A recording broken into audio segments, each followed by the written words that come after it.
Ya, sebelum menuju ke P3 menjawab pertanyaan menggantung tadi, saya ingin menuju ke pengamat politik terlebih dahulu. Mas Yunarto Wijaya, bagaimana Anda melihat peluang bergabungnya Ridwan Kamil bersama Ganjar Pranowo? Apakah cukup besar? Memang nama Kang Emil sudah muncul dalam sebulan 2 bulan terakhir ya. Kenapa? Bahkan jauh-jauh hari sebelumnya sudah sering dimunculkan. Kenapa? Karena memang berbasiskan survei, Ridwan Kamil bisa menjadi variabel komplementer untuk menguatkan basis Jabar yang memang belum optimal lah, Mas Ganjar. Jadi itu sudah sejak lama dan belakangan mencuat kembali bersamaan dengan dua nama yang paling kuat disebut ada Sandiaga Uno dengan Ridwan Kamil. Kalau ditanya siapa yang lebih kuat, dua-duanya dalam kondisi berimbang. Di cawapres itu ada di posisi nomor 1 dan 2. Yang kedua, dua-duanya juga bisa menjadi variabel komplementer. Kalau kita bicara Kang Emil bisa menutupi suara di Jawa Barat, Mas Sandi juga bisa menutupi beberapa kelemahan Mas Ganjar di daerah Sumatera dan Sulawesi misalnya, termasuk bisa masuk ke basis-basis Pak Prabowo yang dulu Mas Sandi pernah masuk dan punya investasi elektoral di situ. Tetapi sebetulnya Mas Sandi dalam konteks ini lebih punya keunggulan ketika dalam konteks diajukan sebagai cawapres, tidak ada komplikasi dalam perbedaan partai begitu ya. Kang Emil ini kan ada menjadi bagian dari kader Partai Golkar dan sudah mendeklarasikan ke Pak Prabowo. Artinya di situ bisa ada pilihan apakah Kang Emil keluar dari Golkar, apakah Golkar yang akan berpindah koalisi, lalu ketiga apakah kemudian Golkar akan membiarkan kedua kadernya berbeda koalisi akan maju seperti terjadi pada Pak JK tahun 2004. Jadi itu plus minusnya. Nah yang paling penting menurut saya adalah dalam tebak-tebakan seperti ini, alangkah baiknya ujungnya harus diserahkan kepada Mas Ganjar, bukan hanya pada pimpinan parpol atau lembaga survei dalam membaca konstelasi. Karena yang akan berbicara mengenai kebutuhan campaigning dan governing 5 tahun ke depan adalah Mas Ganjar. Chemistry-nya Mas Ganjar ini lebih nyaman ke Sandika atau kepada Milka. Itu sih menurut saya yang harus didorong. Baik, kita ke Mas Arya Bima. Kenapa sampai terhembus nama rival ini? Kan bukan berada di koalisinya Mas Arya Bima, ini berada di luar koalisi. Bahasa Mas Toto tadi rumit, komplikasi kalau memilih Ridwan Kamil menjadi pasangan dari Ganjar Pranowo.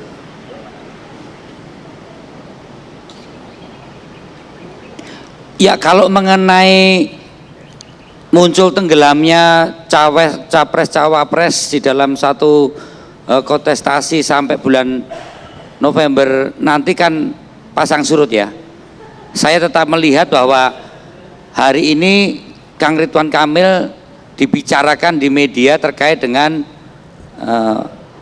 pasangan cawapresnya Pak Ganjar Pranowo. Tapi saya melihat ini adalah satu proses yang masih banyak hal yang dipertimbangkan. Dan saya melihat bahwa Pak Sandi merupakan kandidat yang merupakan salah satu yang tetap sampai saat ini cukup kuat. Jadi menurut saya bahwa keputusan itu pasti akan secepat mungkin, karena semakin cepat juga semakin bagus untuk sosialisasi. Namun sebelum ada keputusan, tentunya seluruh jajaran partai pengusung perlu ada satu kesabaran, dan menurut saya kesabaran itulah yang penting, karena kita harus mempertimbangkan antara pasangan capres dan cawapres atau cawapresnya Pak Ganjar Pranowo itu betul-betul harus matang. Dari pengalaman sebelumnya, PDI Perjuangan, Ibu Megawati beserta partai-partai pengusung selalu bermufakat untuk mengusung yang terbaik bagi pasangan Indonesia ke depan. Karena ini kan bukan pemilihan ketua senat atau ketua panitia satu kegiatan, tapi adalah pasangan yang akan membereskan semua persoalan bangsa saat ini maupun ke depan. Nah, jadi itu yang perlu saya komentari. Semua memang keinginannya secepat mungkin, tapi juga dengan kesabaran, karena kalau kita meleset atau hanya sekedar kalkulasi-kalkulasi yang sifatnya personal, nanti justru tidak terjadi permufakatan yang baik dan berakibat pada hal-hal yang terkait dengan apabila pasangan calon presiden dan calon wakil presiden itu jadi, bisa-bisa justru tidak produktif atau kontraproduktif untuk hal yang menyangkut membereskan berbagai persoalan bangsa, termasuk bagaimana melanjutkan mandat rakyat 10 tahun yang sudah dipercayakan kepada PDI Perjuangan bersama pengusungnya harus sustain dan harus lebih maju. Saya kira itu. Ya, tapi begini Mas Arya, dari hingga pertanggal hari ini, di hari Jumat ini sudah berapa nama sih yang dikantongi untuk dicocokkan untuk mendampingi Ganjar Pranowo? Ada Ridwan Kamil, kemudian juga ada nama misalkan tadi Sandiaga Uno, kemudian ada nama siapa lagi yang kira-kira potensial? Dari informasi Pak Sekjen dan Pak Puan sampai mengerucut ke satu atau kedua atau ketiga belum ada satu keputusan, tetapi bahwa semua tokoh partai pengusung atau partai-partai pengusung membicarakan yang terbaik untuk bangsa ini ke depan itu siapa, itu ya termasuk kemarin juga dibicarakan siapa tim pemenangan nasional yang akan dipilih. Jadi menurut saya ini masih dinamis, kita bersabar, perlu pendalaman, pematangan tentang calon wakil presiden ini dengan berbagai dimensi, baik secara elektoral, popularitas, juga hal yang populis dari masing-masing kandidat cawapres ini untuk dipasangkan kepada Pak Ganjar Pranowo.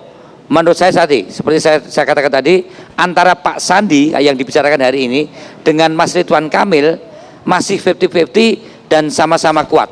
Saya kira itu. Namanya masih sebatas disodorkan. Mas Arwani, apakah P3 akan hengkang kalau seandainya Sandiaga Uno tidak dipilih oleh koalisi pengusung Ganjar Pranowo, tidak dipilih oleh PDIP? Mas Arwani. Iya, jadi kerjasama politik Partai Persatuan Pembangunan dengan PDI Perjuangan itu terbangun bukan dari sekali dua kali ketemu saja. Ya, tercipta bukan hanya dari ketemu semalam lalu terus koalisi dan sebagainya. Kami ini dengan PDI Perjuangan sudah merupakan sahabat yang sejak lama ya, ketika Orde Baru, lalu ketika Orde Reformasi sama-sama diberi kesempatan untuk memimpin bangsa ini, ya Ibu Mega dengan Pak Hamzahas. Lalu juga dalam berbagai kesempatan kami juga selalu membangun ya hubungan yang baik dengan PDI Perjuangan. Jadi keputusan P3 bersama dengan PDI Perjuangan itu keputusan yang sudah bulat dan akan terus kita jaga bersama ya, termasuk juga bagaimana melewati tahapan ya yang paling strategis termasuk menentukan cawapres nantinya. Kami yakin jadi bangunan kerjasama politik kami dengan PDI Perjuangan ini ya akan melahirkan satu keputusan ya yang tidak asal menjadi cawapres gitu loh, tidak asal kamu cawapres saya cawapres dan sebagainya, hanya dalam sekali dua kali ketemu saja. Sehingga kami sangat enjoy untuk mengikuti tahapan yang terus akan dijalankan, dipimpin oleh Ibu Megawati di dalam memutuskan siapa nantinya cawapres yang akan mendampingi Pak Ganjar. Kami akan terus berkomitmen untuk bagaimana menguatkan kerjasama politik ini untuk terus sukses dan pada akhirnya bagaimana memenangkan Pak Ganjar di pemilu 2024 nanti.